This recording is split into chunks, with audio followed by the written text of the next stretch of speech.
劉文君議員。Question 2, Ms. Julia Lau.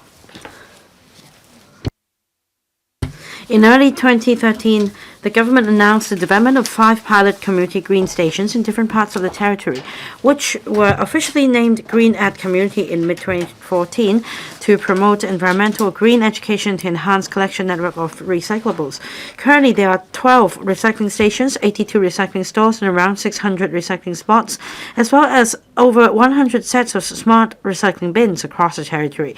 In this connection, will the government inform this council, 1, of the government's annual provision for the Green at Community project in each of the past 3 financial years, the actual operating expenditure and the percentage of rental expenditures therein, and 2, given that it is replied to a question raised by a member of this council on the 30th of April last year, the government indicated that the EPD was reviewing the tender arrangements and requirements for green and community facilities, for example, by introducing different types of operators for recycling stores to reduce costs through enhanced competition, relocating some of the stores to suitable government facilities, and making greater use of smart recycling devices to gradually transform the operation of stores into self-service facilities, so as to reduce the rental expenses and operating costs of the relevant progress. Under Secretary for Environment and Ecology. Since its establishment, the Community Recycling Network Green and Community has shouldered the mission of fostering a waste reduction atmosphere, promoting green lifestyle, strengthening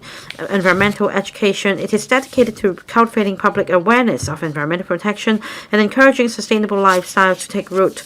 In 2015, the EPD launched the Recycling Stations Project, operating fixed community recycling centers to serve as regional hubs and promote environmental protection through educational activities. Since 2020, the EPD has progressively set up A, recycling stores operating at fixed locations across 18 districts in Hong Kong, B, recycling spots using street booths operating at regular schedules and locations to serve areas without fixed recycling facilities, and C, smart recycling bins, which not only facilitate self-service recycling for the public, but also enable more efficient planning of recyclable collection services. By reaching into public rental housing estates and clusters of single-block building, we provide convenient and efficient recycling services for the general public. Our service focus has gradually evolved from education to outreach to popularization. At present, Green at Community Network has expanded to over 800 collection points, comprising 12 recycling stations, 82 recycling stores, and 600 or so recycling spots, and over 140 sets of smart recycling bins. To achieve the goal of zero landfill by 2035 as planned and to continue promoting waste reduction at source, the government is taking forward a 5-year waste reduction and recycling plan. This plan includes progressive upgrading and transformation of Green at Community to ensure that the recycling system with Green at Community as its backbone is more user-friendly and cost-effective. My reply to the question raised by Ms. Julia Lau is as follows. 1. Operational expenditure and share of rental expenses in the past 3 financial years.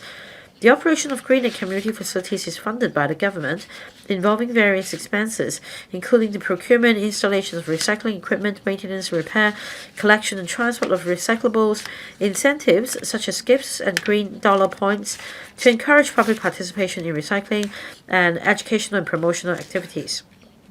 The amount of recyclables collected by Green and Community increased from 27 tons in 2023 to 47,500 tons in 2025, an increase of over 75%. This reflects that the expansion of facilities has effectively enhanced the coverage and effectiveness of recycling services. Furthermore, 50 recycling stores in PRH estates have been progressively commencing services since the second quarter of 2023. Meanwhile, to enhance the overall cost effectiveness of Green and Community operations, the EPD has been gradually relocating some recycling stores to government facilities. These measures have led to a year-on-year decrease in the share of rental expenses for the relevant facilities. The EPD disburses operating fees to the operators of the Green and Community facilities based on the services provided, operational performance, and the actual amount of recyclables handled. The operating expenditures of Green and Community project were $313 million in 2024 and $480 million in 2026-25. Over the same period, the share of rental expenses primarily relating to recycling stores decreased from 21% to 11%. Details are set out in the annex. 2. Tendering arrangements, rental costs, and enhancement of service models. The EPD has reviewed and finalized the tendering arrangements and requirements for green and community. It has implemented various measures to enhance competition and reduce costs with a view to using public resources more efficiently whilst expanding recycling services. These measures mainly focus on three aspects: introducing competition and refining contract models. 2. Relocating to government facilities to reduce rental expenses. And 3. Extending service hours and promoting self-service recycling. Introducing competition and refining contract models. In terms of contract arrangements, the EPD for the first time allowed private enterprises to participate in the bidding for the contracts of 12 recycling stores in early 2025. The market response was very enthusiastic, with over 60 bids received. The operating expenditure of these contracts was, on average, about 20% lower than that of the previous contracts awarded between 2021-22, demonstrating that introducing competition can effectively reduce operating costs. In November 2025, the EPD consolidated 22 contracts for the 50 PRH estates recycling stores into 14 contracts. Through regional synergy and the sharing of back-end workshops, the operating expenditure of these new contracts is expected to be, on average, about 30% lower than that of the previous contracts awarded between 2023-24. Relocating to government facilities to reduce rental expenses. On this front, the EPD has been actively relocating some recycling stores to suitable government facilities with high patronage. For example, Green at Aberdeen in the Southern District was relocated to Aberdeen Market in May 2023. Green at Hung Shui Kiu in Yunnan District and Green at Lun Mo Hui in the North District were relocated to Hung Shui Kiu Environmental Hygiene Complex and Lun Mo Hui Market for operation in September and December 2025 respectively. Green at Anyu, locating at Anyu Road Environmental Hygiene Complex in Sai Kung, is expected to commence operation within 2026.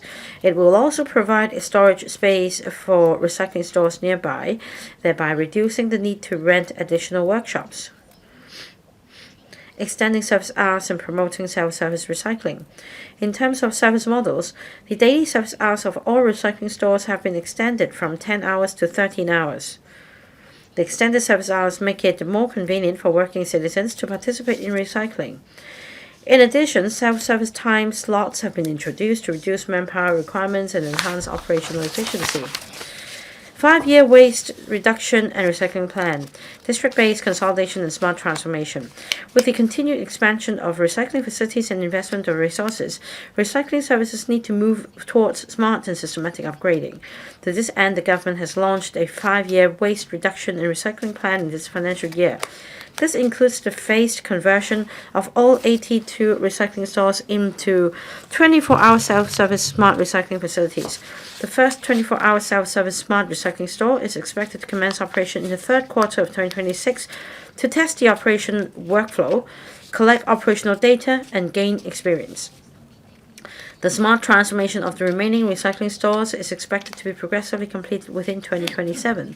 Meanwhile, the EPD will, based on the situation across 18 districts, consolidate the facilities currently operated by different organizations into district-based community recycling networks, with a single operator responsible for the operation of all points, door-to-door collection services, and logistics arrangements within each district. This will create economies of scale, enhance overall operational efficiency, and cost effectiveness. We're currently preparing the relevant tender documents. In addition, the EPD plans to progressively expand the deployment of smart recycling bins to more PRH and private housing estates, making recycling more convenient for the public.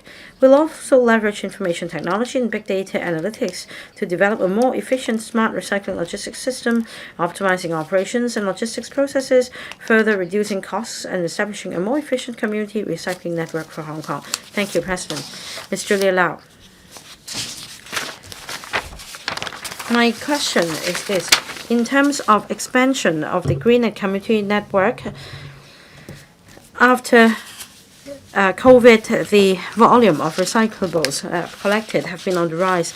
Will you set up longer-term KPIs so as to further gauge the reduction in rental expenditure and manpower costs, and gradually change the mode of operation so as to transition the mode of operation from a manual one to an automatic one, so as to streamline manpower further? For example, to expand the network of smart recycling bins and to set up fixed establishment of manpower so as to cut down operating costs in the long run. There are 8 members waiting in line. Please only give short supplementary questions and short answers.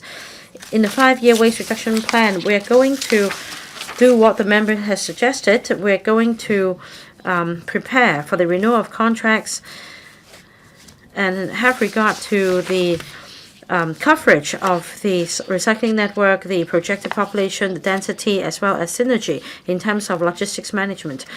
We're going to draw up indicators in the contract in relation to the recycling volume and the service scope. And we're also going to upgrade the recycling plan to a district-based one.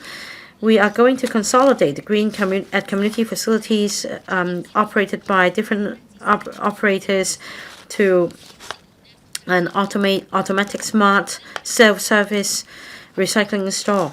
And in that sense, we need at least just one frontline staff to clear the recyclables. There is no need to deploy staff for customer service or redemption of gifts. We'll be able to cut manpower costs by 30%, and the resources saved can be redeployed to further expanding the smart recycling network as well as the relevant services, so as to enhance efficiency, effectiveness, and ensuring optimal use of public resources. Mr. Densler. Thank you, President. Undersecretary mentioned an apparent increase in the volume of recyclables collected. However, we're not given this full picture, as we're not given the data on the amount of waste sent to landfill, whether there is a drop. My concern is about introduction of competition.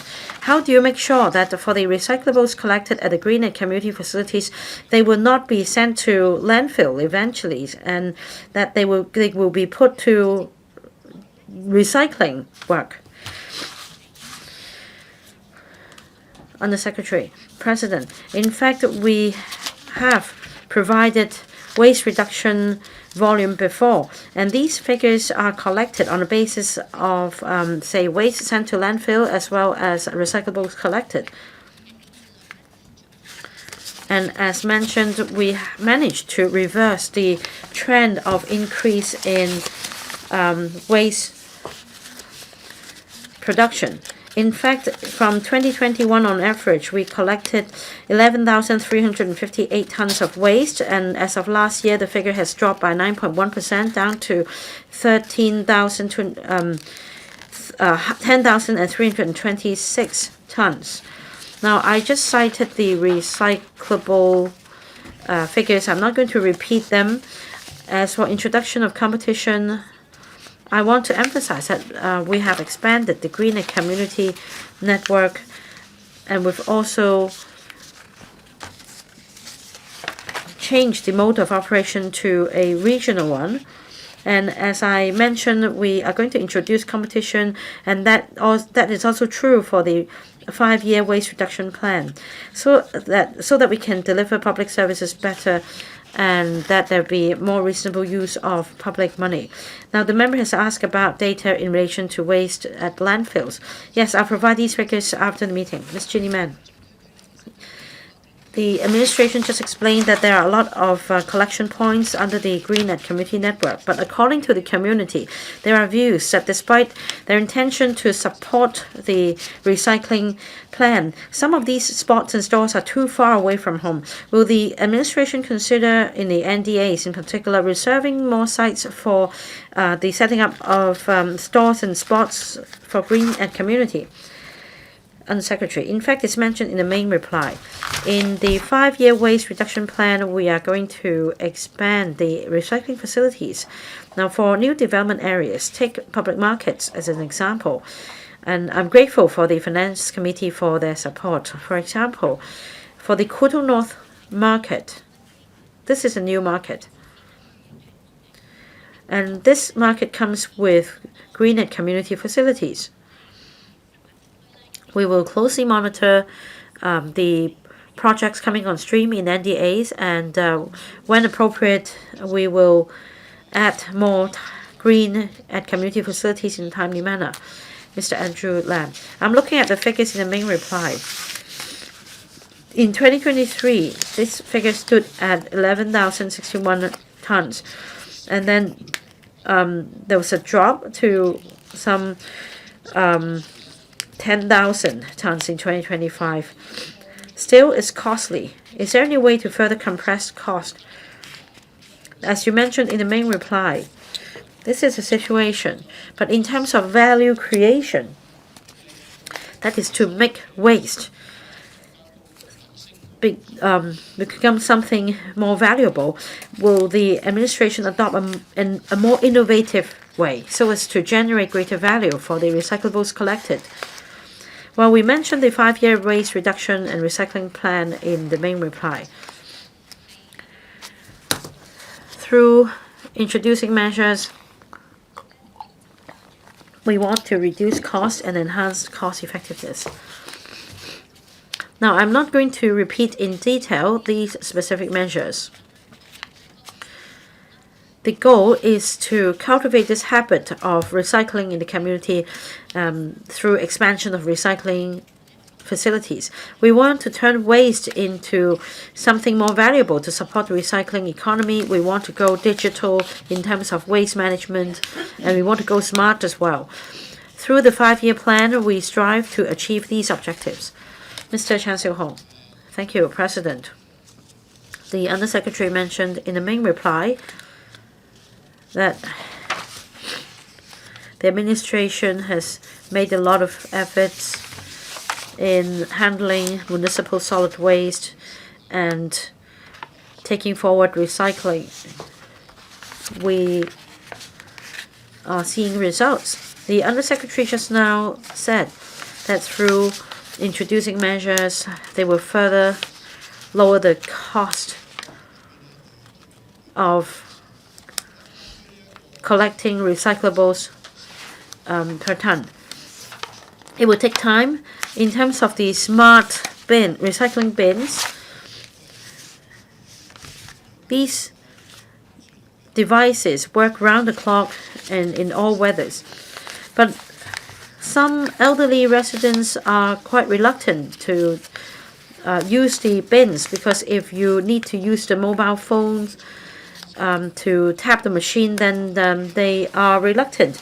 Is it possible to use a physical card instead to store the points? So will you consider allowing elderly people to use the cards instead of phones when they use the 24-hour self-service smart bins? Undersecretary, thank you, member, for the questions. In fact, we have a lot of supporting measures. We've made reference, for example, to the experience acquired in the digitalization work between March and May 2026. That's for the peak period for the recycling spots at PRH estates. We helped elderly residents and those in need registered there and then for the use of physical cards and the use of app, and we also helped 25,000 residents register. We have 82 recycling stores. They come with self-service facilities. They work about 10 hours a day, and they're there for members of the public to experience the self-service of recycling equipment. Is an all-weather, round-the-clock facility.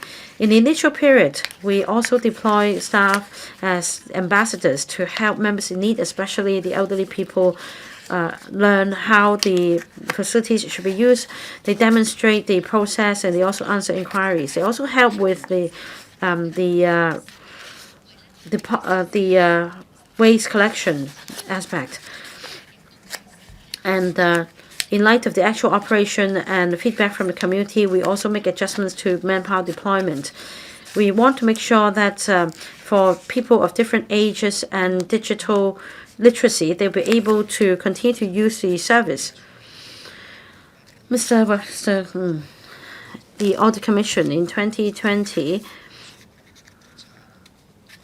raised some problems in relation to the Greenet community facilities, including the discrepancy in the data reporting, volume of recyclables collected, and lack of supervision. According to the main reply, I see that for operating expenses, the figure has gone up from 330 million to 480 million. As for rental costs, it has come down from 21% of the expenditure to 11%. Now, from the public's perspective, is it possible to follow the audit's recommendation, that is to provide a more detailed breakdown on the data, because you're using smart recycling bins anyway, and it was said to be commercially sensitive, but since it's real-time data, why can't it be disclosed to the public? Under Secretary, thank you, member, for the question. We also read the report of the Ombudsman in 2022, and we made numerous improvements. For example, in relation to the roadside recycling bins, we've addressed the issue and we've expanded the Greener Community Network and adjust the number of bins on a gradual basis. People are the member is concerned about the data kept by operator of Greener Community, whether they should be disclosed to the public. In fact, we have quarterly reports received from these operators on the volume collected, and this report is actually available on the internet. If need be, I will provide this report to members after the meeting. Question 3, Mr. Chan Pui Leung. President.